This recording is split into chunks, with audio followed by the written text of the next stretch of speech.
Hey everyone, welcome to arts study made easy. This is Priyanka. तो हमारी class 8 की geography series चल रही है जिसमें हम क्लास 8 ज्योग्राफी एनसीईआरटी को चैप्टर वाइज डिस्कस करते हैं। तो हमारी इसी सीरीज़ में हमारा चल रहा है चैप्टर नंबर 5 जो कि है इंडस्ट्रीज़। आज इस चैप्टर का लेक्चर नंबर 2 है। इससे पहले हम एक लेक्चर कर चुके हैं जिसमें हमने डिस्कस किया था कि आखिर इंडस्ट्रीज़ होती क्या हैं। मतलब बेसिक जो वर्ड इंडस्ट्री है उसका काम क्या है, वो होता क्या है। तो उसमें हमने डिस्कस किया था पेपर पल्प के बारे में कि मतलब जो एक वुड है, एक बैम्बू का ट्री है, उससे हमारे हाथ में पेपर कैसे आता है, क्या प्रोसेस लगती है, उसके बारे में हमने डिस्कस किया था। अगर आप वो लेक्चर नहीं देखे हैं तो प्लीज़ आप जाके चैनल से वो लेक्चर देख लीजिएगा, चैप्टर 5 का लेक्चर नंबर 1।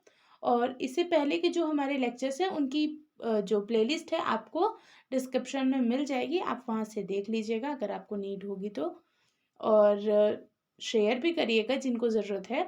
और ये जो हमारे लेक्चर्स हैं जो भी आप देख रहे हैं, इनकी जो पीडीएफ्स है वो आपको टेलीग्राम चैनल पे मिल जाएगी। मतलब बाकायदे जो भी चैप्टर हैं जैसा है वैसे वहाँ पे मतलब हमने डाल दिया है, तो आप जाएंगे तो आपको ईजिली मिल जाएगा एक लिस्ट के फॉर्म में। तो आप वहाँ से चेक कर सकते हैं, लिंक आपको डिस्क्रिप्शन में मिल जाएगा। तो चलिए अब शुरू करते हैं हमारे आज के लेक्चर को, जो कि चैप्टर नंबर 5 ऑब्वियसली इंडस्ट्रीज़ का है। तो जैसा कि मैंने बताया कि पिछले लेक्चर में हमने डिस्कस किया था कि पेपर कैसे बनता है, मतलब पेपर हम तक कैसे पहुंचता है। आज हम अब वो वहाँ पे कहीं ना कहीं इंडस्ट्रीज तो लगती हैं, ऑब्वियसली इंडस्ट्री तो लगती है, इंडस्ट्री तो मेन फैक्टर है मैन्युफैक्चर करने में पेपर का। तो आज हम देखेंगे टाइप्स ऑफ इंडस्ट्रीज, मतलब इंडस्ट्रीज होती क्या है या इंडस्ट्रीज का बेसिक डेफिनेशन क्या है, उनको कैसे क्लासिफाई किया गया है, उसके बारे में हम पढ़ेंगे। तो चलिए देखते हैं। तो यहाँ सबसे पहले दिया है कि भाई इंडस्ट्री मतलब होता क्या है। तो industry refers to an economic activity that is concerned with production of goods, मतलब कोई ऐसी इकोनॉमिक एक्टिविटी जो कि किससे रिलेटेड हो, प्रोडक्शन ऑफ गुड्स यानी कि गुड्स को प्रोड्यूस करने से रिलेटेड हो, extraction of mineral and provision of services यानी कि जो भी हमारे मिनरल्स है तो उनका एक्सट्रैक्शन या उनसे क्या बनेगा उससे, और प्रोविजन यानी कि जो हमें सर्विस प्रोवाइडर्स होते हैं वो, ये सब तीनों मिलके क्या फॉर्म करते हैं, यही तीनों से क्या बनती है, हमारे इंडस्ट्रीज बनती है। मतलब कोई भी अगर क्या कहते हैं, कोई भी अगर फाउंडेशन है या कोई भी मतलब बड़ी कंपनी है, वो अगर हमें प्रोडक्शन ऑफ गुड प्रोवाइड कर रही है या फिर मिनरल्स को एक्सट्रैक्ट कर रही है या फिर सर्विस को प्रोवाइड कर रही है, तो उसे हम इंडस्ट्रीज बोलेंगे। अब जैसे यहाँ पे लिखा है कि वी हैव, अब जैसे एग्जांपल में बता रहा है कि हमारे पास प्रोडक्शन ऑफ गुड्स में है iron and steel industry, coal and mining industry, extraction of goals, sorry coals not goals, sorry coals, and tourism industry service provider. अब इसमें अगर हम और एग्जांपल जोड़ना चाहें तो टूरिज्म इंडस्ट्री में हमारा जो ये डेटा प्रोवाइडर इंडस्ट्री है, एयरटेल जियो ये सब हो गया, टेलीकॉम इंडस्ट्री उसको भी हम ऐड कर सकते हैं। आयरन एंड स्टील इंडस्ट्री तो हो ही गया प्रोडक्शन ऑफ गुड्स में, coal and mining industry, extraction of coal, तो इसमें भी और भी जो मिनरल्स को हम एक्सट्रैक्ट करते हैं उनकी भी इंडस्ट्रीज ऐड होती हैं। बेसिकली यहाँ पे एग्जाम्पल के रूप में बताया कि मतलब आप प्रोडक्शन ऑफ गुड्स में कौन को ले सकते हैं, किसको, एक्सट्रैक्शन ऑफ मतलब जो एक्सट्रैक्शन ऑफ मिनरल्स वाली जो इंडस्ट्रीज होती हैं, सर्विस प्रोवाइडर्स। बेसिकली यहाँ पे एक एक एग्जांपल लेके इस चीज़ की क्लैरिटी को और अच्छा करने की कोशिश किया गया है, तो वही चीज़ें हम भी आपको बता दिए। अब कोई भी इंडस्ट्री जो कि मतलब इकोनॉमिक एक्टिविटी जैसे कि मतलब प्रोडक्शन हो गया, एक्सट्रैक्शन या सर्विस प्रोवाइडर हो, तो उसे हम क्या कहेंगे, इंडस्ट्री कहेंगे। सॉरी फॉर द डिस्टर्बेंस, थोड़ा आवाज़ हो रहा था बाहर। चलिए अब हम अपने टॉपिक पे वापस आते हैं। तो अब हम देखने जा रहे हैं, अभी हमने देखा इंडस्ट्री का डेफिनेशन देखा, ठीक डेफिनेशन है, और वो क्या होता है उसके बारे में देखा। अब चलिए देखते हैं कि इनको हम क्लासीफाई किस किस बेसिस में कर सकते हैं। तो सबसे पहले तो हम इंडस्ट्री को क्लासीफाई करेंगे रॉ मटेरियल, साइज और ओनरशिप में। ठीक, तो सबसे पहले हमारा चलेगा रॉ मटेरियल वाला सेक्शन, तो चलिए देखते हैं। तो इसमें कह रहा है कि इंडस्ट्रीज में भी, अब इसमें बता रहा है कि भाई रॉ मटेरियल से रिलेटेड कौन कौन सी इंडस्ट्रीज होती हैं। तो पहले agro based, mineral based, marine based and forest based.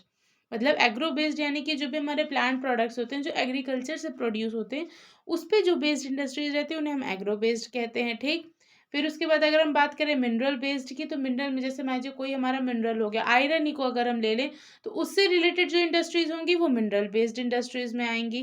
Then marine based यानी कि जैसे फिशेस वगैरह हो गए, जो हमारे मैरीन एनिमल्स या मैरीन प्रोडक्ट्स हैं, उनसे रिलेटेड जो इंडस्ट्रीज होंगी वो मैरीन बेस्ड इंडस्ट्रीज में आ जाएंगी। एंड फॉरेस्ट बेस्ड यानी कि जो फॉरेस्ट के प्रोडक्ट्स पे बेस्ड रहेंगी, फॉरेस्ट के प्रोडक्ट वहाँ पे क्या रहेंगे, उनके रॉ मटेरियल रहेंगे बेसिक, तो वो हमारी फॉरेस्ट बेस्ड इंडस्ट्रीज हो जाएंगी। तो ऐसे मतलब समझ रहे हैं ना, एग्रो बेस्ड यानी कि एग्रीकल्चर से उन्हें रॉ मटेरियल मिलेगा, मिनरल से उनको रॉ मटेरियल मिलेगा, मैरीन जो है वहाँ से इन्हें रॉ मटेरियल मिलेगा। तो बेसिकली हम यहाँ पे बात करें रॉ मटेरियल्स ना, तो उससे रिलेटेड यहाँ पे 4 इंडस्ट्रीज हैं depending on the type of raw material they use. मतलब ये 4 इंडस्ट्रीज को हमने कैसे क्लासीफाई किया है, जैसे जिस टाइप की वो रॉ मटेरियल्स को यूज करती हैं। Agro-based industries use plant and animal-based product as their raw material, as I explained कि भाई agro-based यानी कि plant और animal agriculture से related जो भी चीज़ें उनको अपने raw material में ये include करती हैं। Food processing, vegetable oil, cotton textile, dairy products, leather industries are the example of agro-based industries। तो ये कुछ examples थे। अब चलिए देखते हैं मिनरल बेस्ड इंडस्ट्रीज क्या होती है। तो मतलब इसमें क्या होती है, ये जो इंडस्ट्रीज रहती हैं, ये जो ओर्स होते हैं हमारे मिनरल ओर्स, उनको अपने रॉ मटेरियल के तौर पे यूज़ करती हैं। The product of these industries fed, अभी ये जो मिनरल ओर्स मतलब मिनरल इंडस्ट्रीज हैं, इनके जो भी प्रोडक्ट होती है क्या करती है, अगर हम इसमें कहें तो ये आयरन ओर को मतलब उसके ओर से अलग करती हैं, ऐसे हम ले सकते हैं।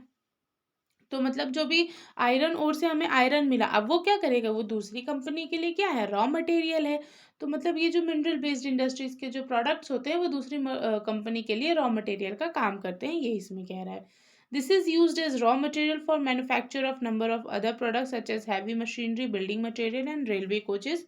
तो यहाँ पे आयरन की बात कर रहा है कि जो भाई मिनरल बेस्ड इंडस्ट्री से हमें आयरन मिला, उसे हम कहाँ कहाँ यूज़ कर रहे हैं, तो बहुत जगह काम आता है, ठीक, जैसे रेल वगैरह के ट्रैक बनाने में इसमें एग्जाम्पल दिया है।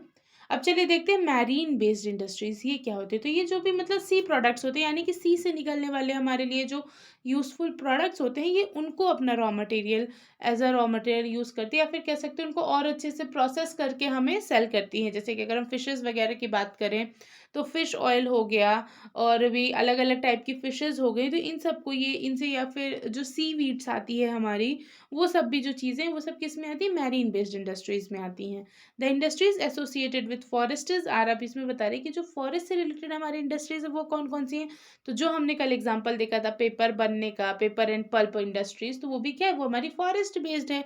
बहुत सारी ऐसी मेडिसिन होती हैं, स्पेशली आयुर्वेदा जो मतलब फॉरेस्ट से ली जाती है, तो वो भी हमारी क्या है, फॉरेस्ट बेस्ड इंडस्ट्री से। जैसे कि यहाँ पे लिखा है फार्मास्यूटिकल्स, फर्नीचर्स एंड बिल्डिंग्स, ये कुछ एग्जांपल्स हैं, ठीक। तो आज के लिए बस इतनी। आज के लेक्चर में हमने देखा कि भाई रॉ मटेरियल के बेस्ड में हम कैसे कोई भी इंडस्ट्री को क्लासिफाई करते हैं। इसके आगे और भी जो दो टॉपिक थे उनको हम नेक्स्ट लेक्चर में डिस्कस करेंगे। Thank you for watching and stay tuned with us.